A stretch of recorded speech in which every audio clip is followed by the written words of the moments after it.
Well, you got all these different programs going on, and it's so wonderful. And I'm very sure there's drop boxes, different places, that you've set up for those old eyeglasses.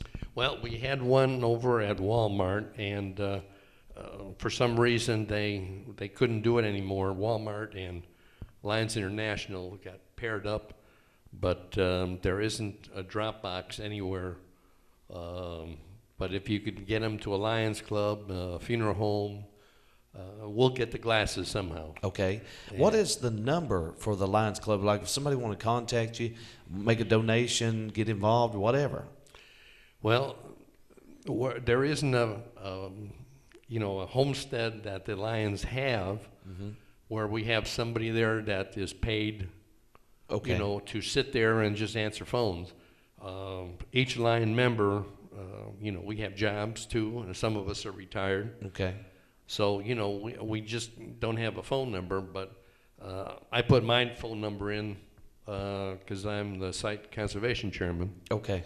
And people call me, and if they go to the eye doctor and, they can't afford it, the eye doctor receptionist or somebody will say, call the Lions Club and get an application. And we send an application out, it's reviewed, and if that person qualifies, then they'll get their glasses and eye exam paid for.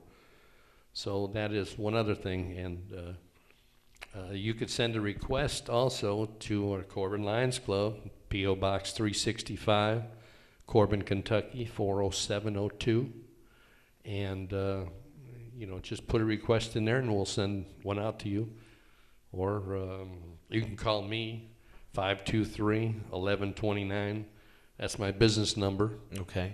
So I work for myself, so I'm usually there most of the time. If not, I have an answering machine, and I'll get back with you. We got about 5 minutes left in the program today, but once again, we want to remind the people the sign-ups is coming up at the McBurney Center. And what's the date on that going to be? The 29th and 30th, 9 o'clock to 2 p.m. 9 to 2 p.m. And bring picture ID. Right.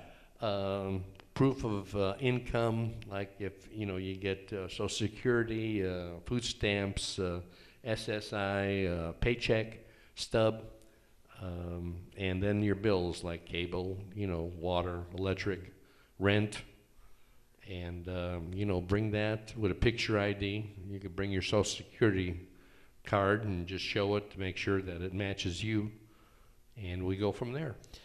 But like I said, it's by need, and it's not by, who shows in up. line first. Right. Okay. You guys are doing such a good work around our communities and just helping out so many people. And I'm sure you've got countless stories of people's lives that's really been touched and changed over those baskets throughout the years you've been doing this. Oh, yes. When it first started, there was only 5 baskets. Started in Gail O'Neill's funeral home in a basement. And they used to buy 50-pound sacks or 100-pound sacks of flour, and then they have to divvy it up into paper bags. It was really rough back then, and then they had live chickens that they handed out. So that was a fun part, too. So anyway, we got rid of the live chickens, and now we just work with canned hams because you don't have to prepare that except open the can and start slicing away or warm up some of the ham. But Exactly. it's much easier now. But there's enough in here, not just for one meal. It'll last you for a while. So. And that's so good because, like I said before, people take so much for granted now. We're in a land of plenty, and, a lot of people's taking big shopping sprees and things like that. But don't ever stop and think about that one that might not even have a Christmas this year or might not even have the food this year. Right. Well, there's a good commercial on television that there's somebody in a grocery store, and the checkout person is just running everything through, and then the woman behind there, she's just got a loaf of bread and some meat. And she's an elderly person, but that's all she could afford. She can't fill up a basket. So we're trying to get some food in somebody's cupboard that would last for a while and not just for a one-time, dinner. But, we'd appreciate all the donations we can get because we recycle that to more Christmas baskets and more people will get fed. So, Very good. We got about a minute left in the program. Mr. Mike Pavula, right here with us in the studio. Once again, we want to give out the mailing address. Maybe somebody wants to mail out a donation or whatever. Okay, it's Corbin Lions Club, P.O. Box 365, Corbin, Kentucky 40702.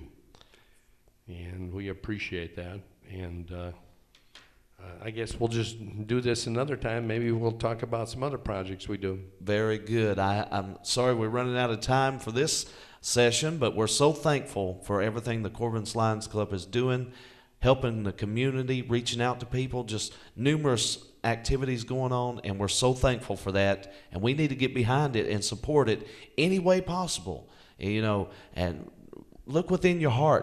What can I do? What can I do to get involved or make a donation or whatever? And until next week, this has been the Local and Community Issues and Answers.